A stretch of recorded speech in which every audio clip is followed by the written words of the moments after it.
Hello, and welcome back to another Star Wars Legion video. Today we're going to be taking a look at the Rebel Operatives units for the Rebel faction. As always, I come from a casual point of view. I do not play competitive yet, so take this tier list with a grain of salt, as always, and I hope you enjoy. Without further ado, let's dive right on in with Sabine. I really like Sabine. So there might be a little biased behind this. I think I'm going to be putting her in A tier for now. We'll see where she ends up, because I can see her getting knocked down by a few of my other choices for the Rebel faction. She has Jump 2 as an action, Gunslinger, Impervious, and Nimble. Not a lot of keywords. She has Mando armor, which means she has red saves with red surges, which means she's pretty tanky. You can also give her a personal shield, which gives her shielded 1, I believe. And you can give her the dark saber, which gives her a nice melee option. It's not needed, and honestly, it is a lot of points for her. She also has an electric grappling line as a personal thing as well, and I vibe with that a lot. I'm not gonna lie, I go with it. I like running Ahsoka and Sabine together because that's what you do, and I like running the list with them. I gotta say, the electric grappling line got me out of a tough spot against an Obi-Wan one time, well, more than once, where he was in melee with Ahsoka trying to lock down Ahsoka, but I could immobilize him, and which allowed Ahsoka to withdraw and survive while scoring that point. So otherwise Obi-Wan would have killed her, and I wouldn't have scored that point and probably would have lost the game. But without that, I honestly, the electric grappling line that's the only time that it's landed for me. I take it off and on with them, so I do take her combat shield, which does give her shielded 1. So it is pretty nice. So yeah, she to me is A tier. I probably ran a on. She does roll for attack there. She rolls Rainbow, which is just 1 of each dice with Search the crit. So she is pretty good. That is melee to 2, by the way, with Pierce 1. So you honestly don't really want her getting in the melee, which is why I would stay away from the Darksaber. It's 15 points for 5 black and a melee, which gives her a nice melee option if she ends up getting in there, but you really want to try to keep her out of that melee range so that she can get her gunslinger off. But I also run her with up close and personal, which is why I want her to get the gunslinger off. Moving on to Ahsoka here. I think Ahsoka is S tier, and this might just be personal biased again, but to me she is S tier. She gets Jumps 2, she gets Charge, Defend 1, which means if you give her an order, you get a dodge. She has Deflect, she has Immune Pierce, just like most of the other Force users besides like Fifth Brother and Seventh Sister. Like with Deflect, I believe Seventh Sister has Block. She also has Jarkai Mastery, which is what Asajj has on the Separatist side. So that's nice to see. That's where you can spend dodge tokens to up the value of your hit dice, just like with Marksman, but this is for melee attacks. Her weapon is Double Rainbow with Impact 2, Pierce 2, so pretty standard, honestly. She has Surge the crit on those dice. 3 Courage is pretty nice, but she is an operative unit, so with no leader slot, training slot. I think it's a leader slot. Command slot, sorry. With no command slot, so it doesn't really matter because you can't give her Inspiring Presence. So it's nice for her to have it, but it's really overall. But her commands with Sabine are just fantastic, and they synergize really well. and I really like taking them, which is why they're SNA. But that's pretty much all I have to say about Ahsoka and Sabine. We're moving on to probably my all-time favorite, the Bad Batch. See, I'm already gonna put these two down because I just looked at the list and there's a couple other people that I like taking. The Bad Batch are very strong, but they do have a heavy point cost at 140 points, and I would run Omega with them, which puts them at 150. The reason I run Omega is because she helps them score objectives a lot easier. They are a mercenary unit, so I just want to make sure you know that unless like you're running Lando or someone with underworld connections, you can't really give them an order, since they are that mercenary unit. I believe that's how that works. But yeah, if I'm wrong, you can correct me in the comments. They have the "we're not regs" keyword, which doesn't matter in the Rebels, but it is there. It really just means that they can't get backup. That's the only thing the keyword does for the Rebels version of it. In the GAR, it means they also can't share tokens. But for this, it means they just can't get backup. Which makes sense because they got a lot of health, and you don't really want that getting negated for a balance reason. They have Steady as Sharpshooter 1, Scale, Impervious, and they have Equip all of that in Mercenary. Steady's really solid on them. Very nice, especially with Wrecker's Gun. Lets them be able to hit pretty nicely each turn and move up to those objectives. With Omega in the squad, they can score objectives at range 1 instead of half range, which just means that you're able to, and possibly on certain objective types, you can score 2 objectives with them instead of just 1, but that's pretty hard to pull off. But it just means that you don't have to worry about them moving as close to the objective, or if you secured an objective really nicely, you can move them off of it and get them to another objective faster. So that's why I like taking them. They're just pretty solid overall. Move on to the first C tier, I think, is Boba. And this is because it's Daimyo Boba. I just don't like him as much as other operatives that the Rebels have. He's going to be my first C tier in this list. I think there are just better options for operatives. He has Arsenal 2, which doesn't really get you much unless you take some of his command cards, and they're not really worth it at that point because he can't use his gun in melee, so that is why it doesn't matter unless you take a command card, or one of his equipment slots, which he does have. He gets Boba's flame projector, which can be used in melee, which is a red with spray, which means you get a red per mini in the defending unit. And that is it. That is his only other weapon of choice, and that is an expended thing. So him with Arsenal 2, you really just have to take those command cards, and there's only a few commands that give him an extra weapon, like his jetpack rocket, which is a 3-pip, and gives him a rocket that's range 3 to 4 with 3 red, blast, impact 2, and that's it now. That I thought he had one more, but apparently he lost it. I don't know why, honestly. I didn't even see that in the changes, but that makes him even worse in my books, because why does he have Arsenal 2? He's got 2 things that can use it. It's not really useful, and his weapon besides that is at range, it's 3 black with Pierce 1. It's range 1 to 3. And he is at melee 3 red and 1 black.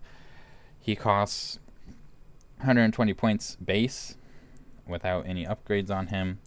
And if I'm taking 120 points for a subpar fighter, that is Boba, Daimyo Boba. He doesn't even have bounty either, by the way. like most mercenaries have. And of course, it's because he is on the rebel side. But yeah, I have taken him. I mostly because I wanted to play around with that independent standby 1 with Sentinel, which means his standby range is 3 instead of 2. And if he doesn't get an order, you can give him a standby token, which is just nice. But it really is not worth the point cost for him above like other people. I'd much rather take 25 more points and take Ahsoka, or even less points for like IG-11. I would take IG-11 over him. Just putting that one out there as well. I just think IG-11 is a lot better. We'll get into that though. And we'll get into some of the other people who are just way better than him and why, honestly, I'm moving him to D. I don't know why I put him in C. Sorry if you get annoyed at me changing my mind constantly, but it's just me thinking through these units throughout these videos and how they play and what all these keywords really mean. So, let's move on to Cassian. I think Cassian's really fun, but I think he suffers a lot compared to the other operatives that you can take on this force. He does have a K2SO detachment, which is pretty fun to play. So you can take K2SO with him, which K2SO is not on this list, but it's pretty cool. It's pretty nice. It's really thematic if you want to run like a Scarif rebel crew. But like I much rather take other rebels over him. He has equip his gun, which is a good gun and costs 0 points. So yeah, he's I would say the subpar version of Iden Versio for the rebels. He has field commander. He has infiltrate. He has marksman, sharpshooter 1, tactical 1. He should do decent damage. He doesn't, and I think that is why he's just so low. I feel like he should do more than what he does, and he doesn't.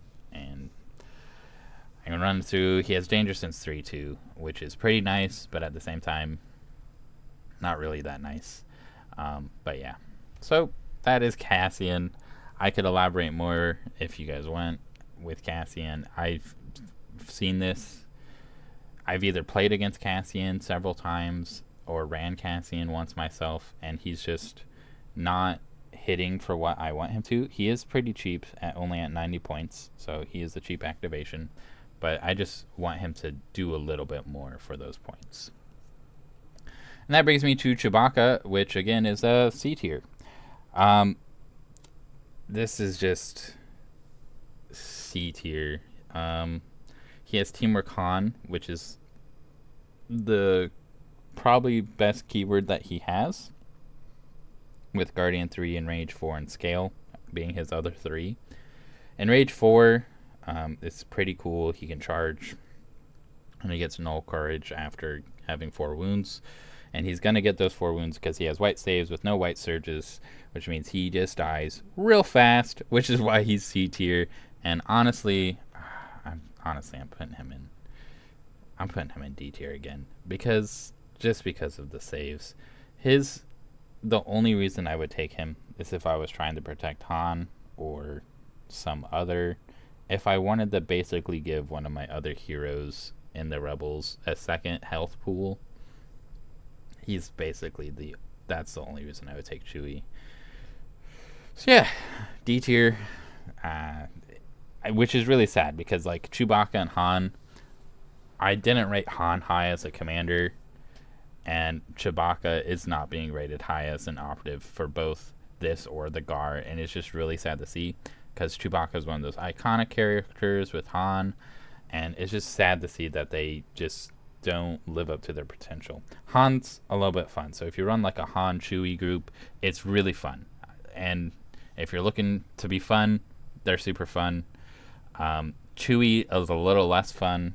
He is pretty cheap though at only 90 points like Cassian. I would definitely take Cassian over Chewie though. But yeah, it's sad that he's basically just a walking health pool for your other heroes, in my opinion. And like I said, he does have Teamwork on, so if you have them both on the board, they share tokens, which is just very solid.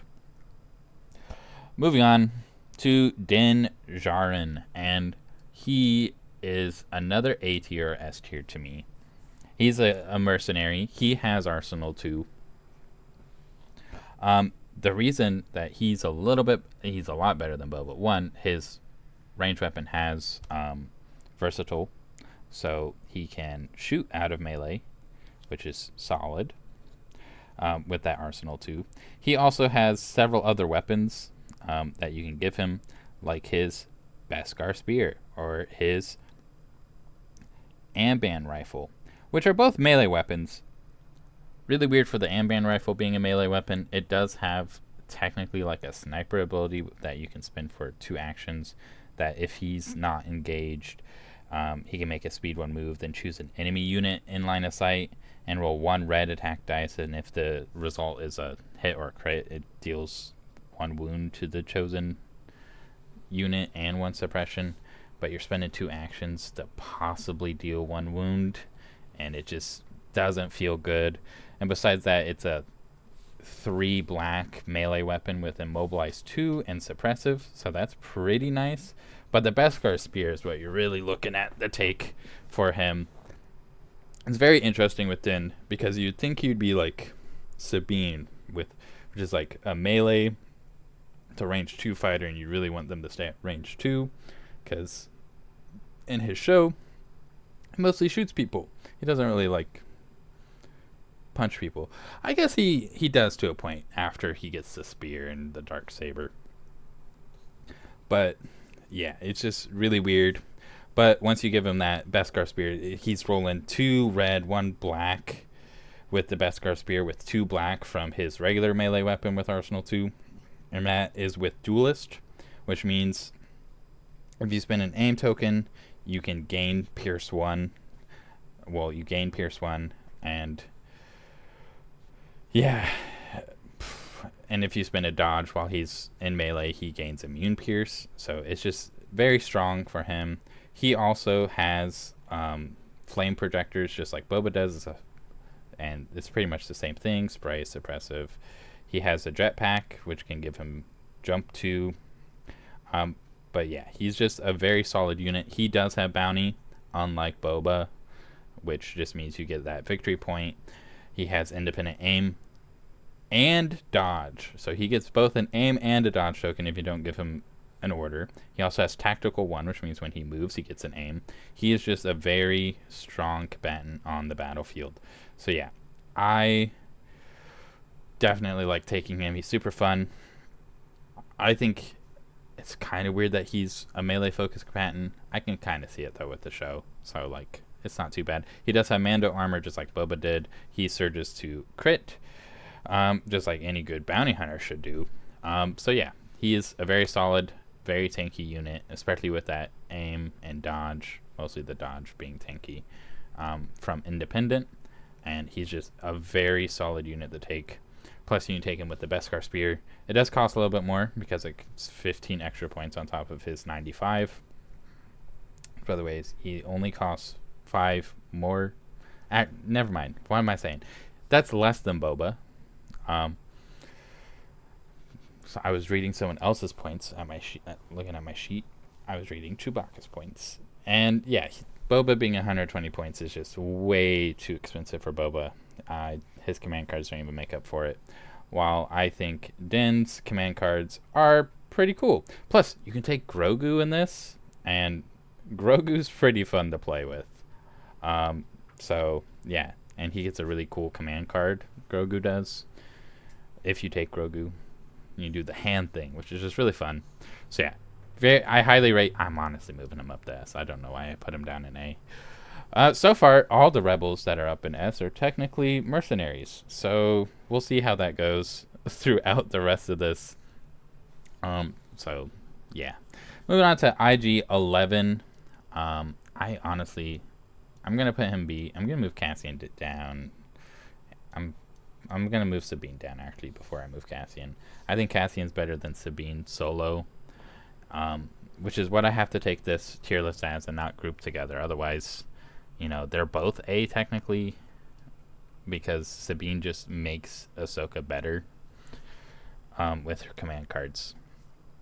There's two specifically that I can think of. But yeah, for IG-11, I'm putting him in.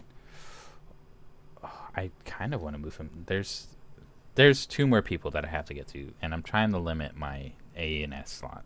So I'm going to put him in B. I do think he is a solid choice for the Rebels. He has Armor 1, which is nice. He has Gunslinger, which means, again, he can basically attack 2 different units, which is just great. He has Impervious, and he has Programmed. And his programming is kind of fun, because he can gain Bounty Programming or Nanny Programming. And if you gain Nanny Programming, Grogu gains Counterpart IG-11, and then you can take Grogu. And you can do, you've guessed it, not the hand thing. The hand thing, that's right. And it's just super fun. So yeah. He also gains AI dodge and move with the Nanny Programming. So there is that. But if you want to take the Bounty Programming, which is the same as the Bounty Programming for the Empire, you choose a commander as his target, his weapons gain Pierce 1, and if you choose a operative as his bounty target, they gain Suppressive. It's just really solid. Either of those programmings. I think if you're going for more power, bounty programming's better, because one, he gains bounty, just like any good bounty hunter should have, but he kind of thematically, he can get Nanny Programming to protect Grogu, just like he does in the show. But yeah, bounty, and those one extra keyword that he would get for choosing his target. He also has Sharpshooter 1, which is just solid, so anyone he shoots, they get 1 less cover. So instead of cover 2, they'll have cover 1. Instead of cover 1, they'll have cover 0, which is just pretty nice, which means he's a little bit more lethal when killing. But yeah, he also has a mandatory command card you do have to pick, so I want to make that clear. It is Anti-Capture Protocol. He has to take it. It gives him, if you play it, it gives him Self-Destruct 4 and must make a Self-Destruct 4 action during his activation if able. So basically he's just blown up, just like he did in the show, which is really fun, thematic. It puts him a little bit lower on this list because oftentimes when I'm taking my mercenary units or bounty hunter units, I might take one of their command cards or none of their command cards, and especially for the Rebels, because you're a very hero focused faction. You probably are gonna take a lot of heroes, and choosing between their command cards can be tough, which is why I always drop the mercenary ones personally, unless I really want that mercenary to do something specific in my army.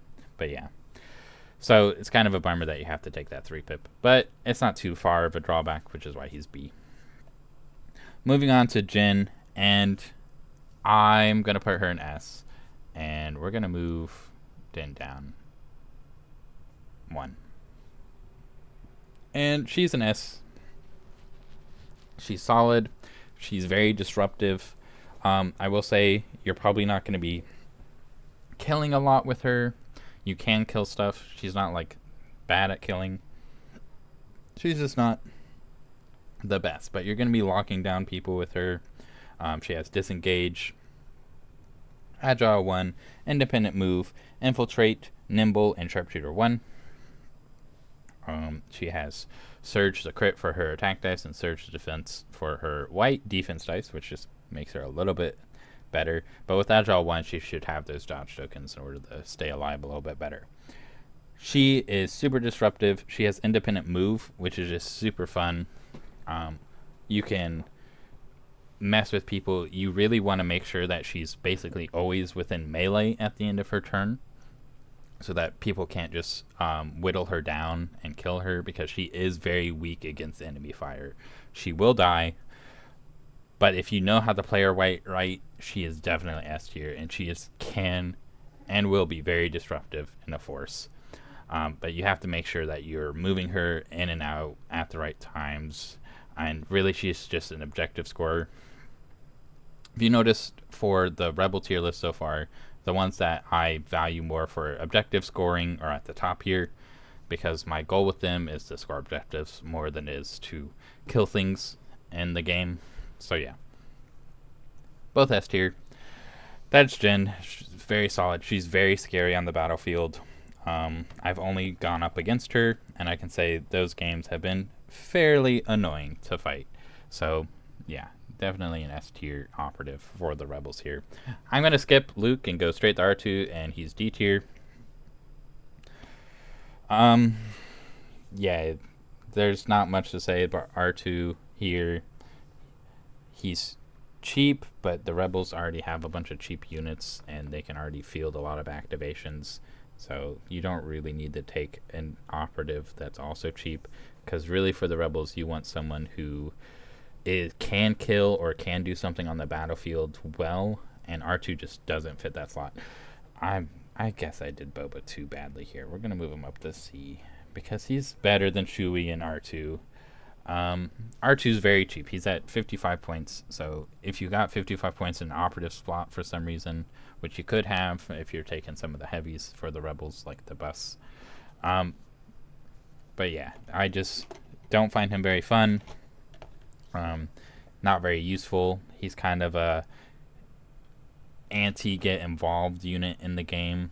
Him with C-3PO can be fun. They can tank a little bit, but it's just not worth it. And it doesn't fit my play style or my buddies really. So like we ran him a couple times, and after that it's like, yeah, he's not doing much. This feels like a waste of points on the field. So yeah, D tier.